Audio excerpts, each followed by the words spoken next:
That's something you don't want to hear on the golf course, but we're swinging at you with some fun facts. National Golf Month.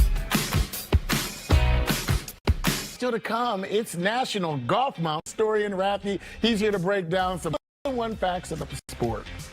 August is National Golf Month.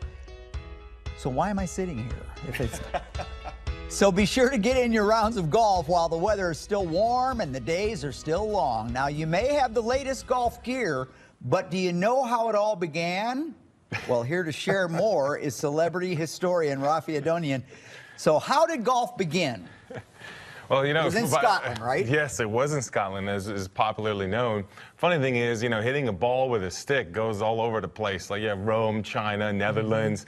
But and it's kind of funny to me, like even baseball, like much later, right? Like hitting a ball with a stick, but it is a thing. However, what we call golf is actually putting it in the hole. That's what's specifically Scottish. Okay. Is actually not just hitting a ball with a stick, all the versions that are out there, but actually putting it in the hole. Now the funny thing is, in Scotland, it's really like a. They don't have any holes. That's right. And actually, think about how it fits in Scotland. What they do have, though, is a lot of green space that has short grass because of this grazing culture with the sheep and goats, right? And of course, natural sand traps, if you think of the landscape there. So if you think of a golf course, it's kind of like Scotland exported into the game. So it makes sense that it's from there.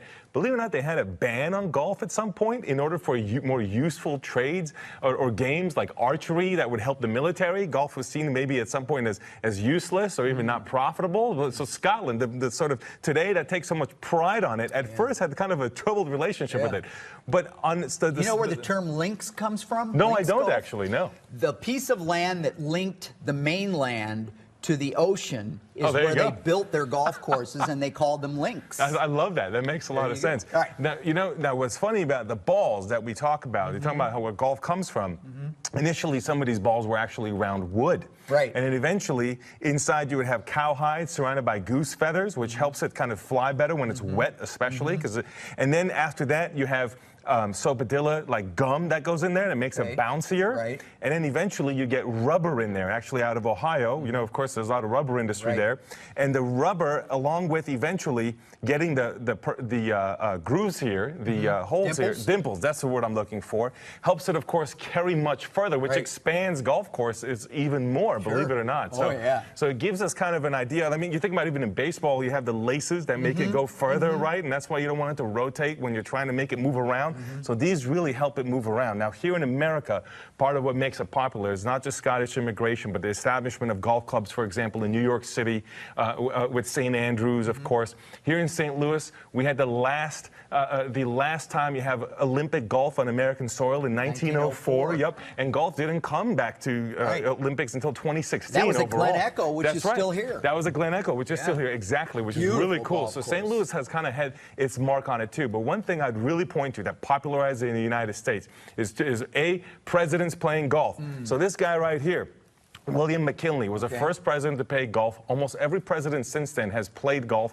and there's been a debate about whether you're playing too much golf or maybe you're getting business done on the golf course, and that was there for the past century. That's nothing new to have that discussion. But Eisenhower is the person that really was known for playing a lot of golf. He played 800 rounds of golf during his presidency. That's almost 100 rounds, or about 100 rounds per year, and he played it a lot with Arnold Palmer. That's 200 rounds per year. No, because he was in for 8 years. Oh, he was in office for 8 years. You're right. Now, he played a lot with Arnold Palmer, who, of course, is a major golfer, very telegenic.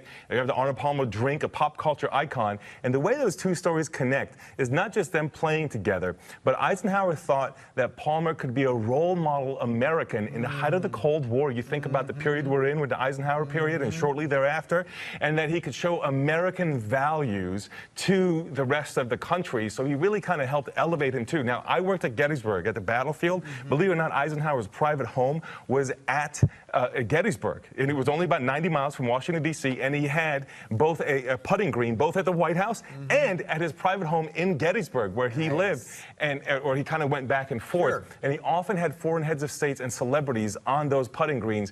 And of course, this is the initial TV era, mass media, and it really popularized golf across the United States. So presidents playing golf, connect with a pop culture icon like Arnold Palmer, who was, of course, an excellent golfer and was also a pop culture person. Yeah. And the role model promotion was very important because Eisenhower saw it as it's healthy, it's a family activity, and it's something that everyone can do together and you know, develop skills and gives you some kind of, you know, respite from toil, is what he said. Oh, man. And St. Louis is a great golf town, and we've got the BMW Championship coming to Belle Reve next year. We've got the President's Cup coming to St. Louis in a few years, so we know our golf around here. Thank you so much. Absolutely, and some great charity events in golf in St. Louis, too. Really huge over here. Absolutely. Thank you, sir. To see more of Raffi, just head to his website, celebrityhistorian.com, and we'll post this segment at firstalertfour.com/mystlive following the show. I learned a lot from both of you guys. There you go. Thank you very much. And still to come on Channel